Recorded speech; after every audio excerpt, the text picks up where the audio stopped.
pantay. Oh, direta sa kang attorney season. Opo. Sa tingin natin ay may kailangan tayong malaman. This is your first impeachment trial? Opo. How do you find it? Okay naman po. Wala namang pinag-iba sa normal na trabaho namin bilang mga abogado kapag kami ay pumupunta sa mga korte. Siguro ang pinakamalaking pagkakaiba lang nito ay ito ay napapanood ng lahat. Strong statement. Ma'am, strong statement yung sinabi nyo na parang yung mga prosecutors themselves are also under trial o parang gano'n yung Hindi po, fair? no, just to clarify what I said, no, and I think you can just rewatch or replay, no, kung ano yung sinabi ko. But it's true, no, if we're invoking the accountability measure under Section 1 of Article 11, that applies to all public officers and employees. And that's not something that I invented. Nandun po yan, nakasulat po yan sa ating saligang batas. Sige. Now, naay nasulti sa iyahang speech, mga higala, si Attorney Season. I mean, sa iyahang opening statement, rather, sa court, mga higala, sa iyang statement nga, di na to kalimtan nga, BP Sara was voted by 32 million Filipino, which is true, mga higala, no? Tinuod na. So, gitubag ni mga higala sa, gitubag ni mga igsuon sa PICAS, in a press con, mga higala, no? O niya, ang apil naman gud karon diri si kanhing representative sa Surigao, si Barbers. Murag na-send ba to na, I think na-send ako to diha, Gab, no? Na-send ako to diha. Now, kini mga higala manggod, ang ilang ginakonstro nga. Mura ba gigamit ni Attorney Season ang kamatuoran nga gumikan kay nagbutar og gumikan kay 32 million kabuk ang butante, immune na from accountability or exempt na from accountability ang Vice President. Wala ingana nga giingon, oy. Nabaday ingana nga giingon. Sige daw, reviewa daw ninyo. It was a reminder, mga kaigsuunan, that dili nato basta-bastahon tanggalon ang usa ka tawo ngano man gisaligan sad na siya sa katawhang Pilipino. And in fact, mas daghan og nibutar niya kaysa kang Marcos. It was that may gala, no? It was a reminder. Aron nga dili mga higala ma-weaponize ang impeachment, no? Dili mga higala himuon ang impeachment nga ground para pakaulawan ang tao. Dili himuon nga gining galamiton o taming o weapon, mga higala, armas para sa pagtapol down sa political opponent. Bullseye! Bullseye! I believe, mga higala, I strongly believe nga it was in that kini mga higalang purpose nga nakasentro ang maong statement. Well, there's nothing in the statement nga nag-ingon, mga higala, nga gumikan kay giboto sa 32 million dili na accountable. Gibuguan mo anang abogaduhan. No? Makasabot ra man ganit nga estudyante sa balaod, may gala kana na ba kahang kanang trial lawyer na, seasoned na. No? Makasabot ra man ganit nga og ni ni Jerry Alvarez pa bugo-bugo ra ta. Diba? Wala man nag-ingon dito kay i-play da to, Gab, no? Smooth raman daw ang according sa kang Attorney Sheila. Ay katong naasi kada usap balik ko nako. Na ato sa mag-comment lang ko sa ni asa nako to nabutang gahapon na murag gani man yata to hato. Kadjut. Katong naa si naa si Barbers. Apil-apil po si Barbers dayon. Wala na dire-dire, Gab, abot asa na to nabutang. Basig ni uli na. Di ara murag ka ni.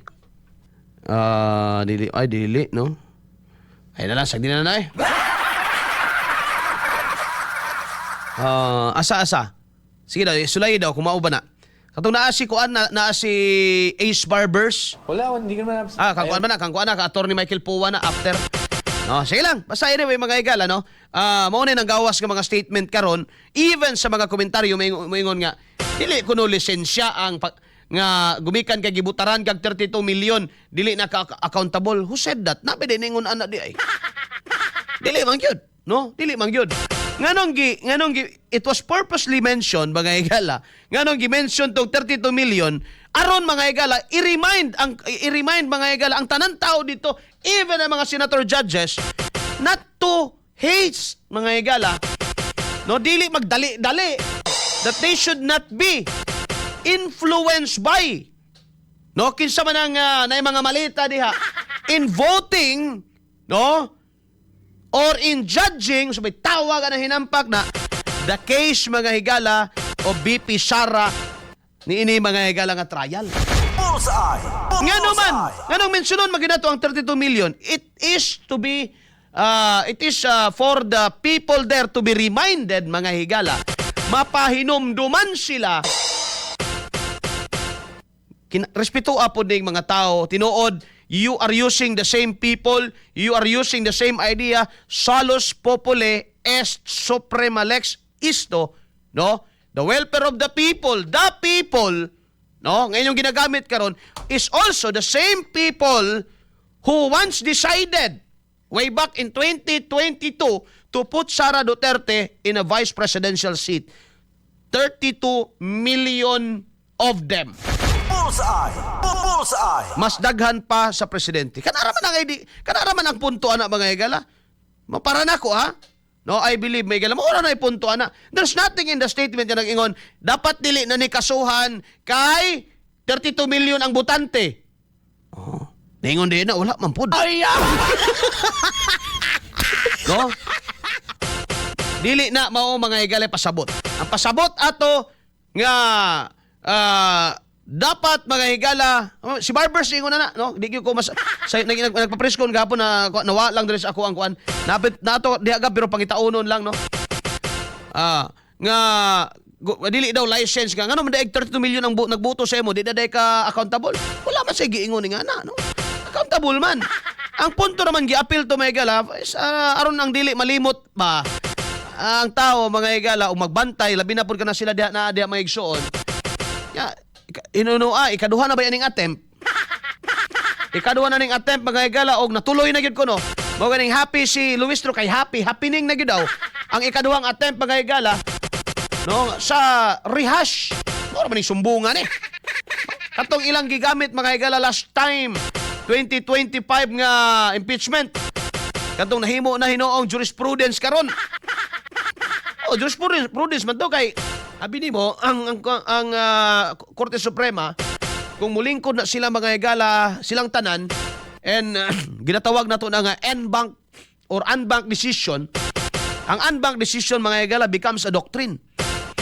And according to the Civil Code of the Philippines mga higala Article 8 that the judicial decision mga higala or the decision of the courts form part of the law of the land. No? So katong gihimo nila kang Sara Duterte, mga higala actually balaod na to. Mamahimo tong basihan balik-balikan to mga higala sa mga future generations, no? Unbank decision gud to, no? Doktrina na to mga higala sa balaod. No, kay kini mga decisions Korte Suprema partikularmente mga higala, mamahimo man ning kabahin sa balaod sa nasod. Bullseye! Bullseye! No? Para mo na siya pasabot mga higala nga gipahinumduman. Pahinumdum wala na ingon nga.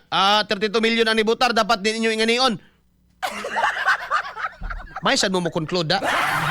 Anyway, now kung adto mga higala sa council, I mean sa prosecution, pato nila victorious sila. No, malampuson. Madaugon. Victorious madaugon. Ang aripod mga higala sa defense, simple ra ilaha mga kaigsuonan. Sige daw. Gab kang attorney Michael Poa.